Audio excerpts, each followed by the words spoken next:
Dalam tasbiyah dan tarbiyahnya, Nabi lebih mendahulukan tentang tasbiyah dan tarbiyah hati ketimbang tasbiyah dan tarbiyah amal.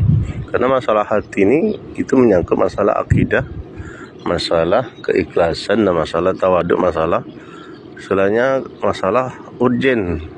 Karena hati itulah yang menggerakkan amal. Hati itulah yang membuat ibadah bisa menjadi lebih khusyuk, lebih tawaduk dan semisal dengannya. Makanya itu dinamakan itu yang dinamakan hakikat. Makanya Nabi sering mengajarkan dalam beberapa banyak hadis disebutkan salah satunya hakikat kaya, kata Nabi, adalah bukan kaya harta tetapi kaya hati. Disitulah Nabi mentasbih bahwa orang yang memandang harta itu adalah pemandangan yang tidak benar, karena yang dipandang itu adalah kekayaan pada hati yang kaya. Kalau hati udah kaya, di saat dia pun kaya harta, dia akan beramal, berdakwah dengan hartanya. Di saat dia miskin pun dia akan bersabar dengan kemiskinannya. Itulah kaya hati. Beda orang yang tidak kaya hati, di saat dia kaya ia poya-poya, hura-hura, dia maksiat dengan hartanya. Di saat dia miskin, dia mengeluh, malah bermaksiat dengan kemiskinannya. Dalam hadis lain disebutkan Nabi, orang yang kuat itu adalah bukan orang yang kuat menang bergulat, dia orang yang mampu menahan emosinya. Di situ Nabi mentasfiyah tentang masalah orang memandang sesuatu dari sisi kekuatan, padahal kekuatan itu banyak orang yang kuat tapi ia tidak beriman. Dia kuat secara fisik tapi dia tidak beriman, tidak beramal. Tapi saat orang mampu menahan emosinya, tentu dia hatinya bagus, kualitas hatinya bagus. Di situ mungkin dengan kualitas hati yang bagus tentu lebih mudah untuk dia beriman dan untuk dia beramal. Tapi di saat orang emosi, di saat dia beramal, amalannya pun tidak akan khusyuk, perbuatannya pun tidak bisa terkontrol dan akan menimbulkan maksiat dan semisal dengannya. Maka disebutkan dalam hadis lain, Nabi mengajarkan juga hakikat orang yang muflis itu, orang yang bangkrut, adalah orang yang bukan orang yang bangkrut harta, orang yang bangkrut dari perniagaannya, tapi orang yang bangkrut karena banyaknya kezaliman yang dia lakukan di dunia.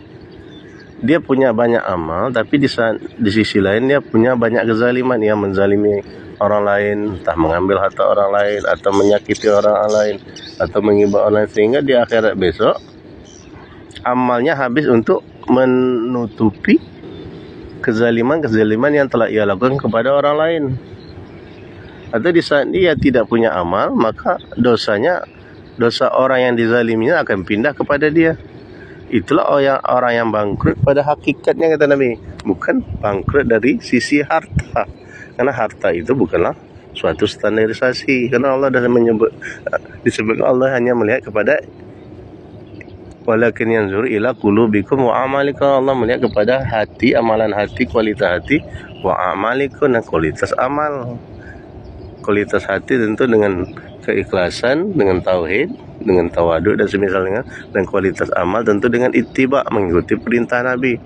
Maka disebutkan dalam hadis, man amila amalan laisa alaihi amruna fa huwa raddun. Barang siapa yang melakukan amal tidak ada perintahnya dari kami, tertolak. Jadi amalan hati pun yang tidak mengikuti perintah dari Nabi, yaitu dari segi tauhid, dari segi keimanan, dari segi keikhlasan, pun akan termasuk kepada bagian ini, tak diterima, tertolak, tidak mengikuti ketetapan dari syariat dalam keimanan, keikhlasan, dalam ketauhidan dan semisal dengannya. Jadi yang dikatakan hakikat itu adalah memperbaiki kualitas hati, tauhid, keikhlasan dan sebagainya, kemudian baru ditambah dengan kualitas amal. Itulah kualitas. Jadi secara kualitas yang dilihat adalah kualitas hati dan kualitas amal, kemudian baru ditambah dengan kuantitas. Setelah kualitas hati, kualitas amal udah bagus, baru memperbanyak amalan tadi. Fastabiqul khairat, berlama-lama dalam kebaikan, memperbanyak amal. Tentu amal yang disyariatkan, bukan amalan yang tidak disyariatkan, bukan amalan bid'ah, bukan amalan syirik, bukan amalan yang mengandung maksiat. Jadi memperbanyak amal itu dalam amal yang disyariatkan. Karena amal yang tidak disyariatkan tidak diterima. Sebanyak apapun tidak ada syirik akan menghapus segala amal, sedangkan bid'ah itu tertolak dan diancam dengan neraka.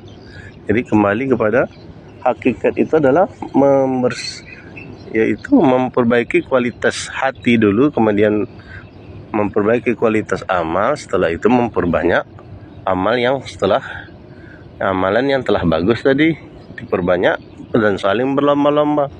Fastabiqul khairat, berlomba-lomba dalam kebaikan, dalam kualitas hati, kualitas amal, dan memperbanyaknya.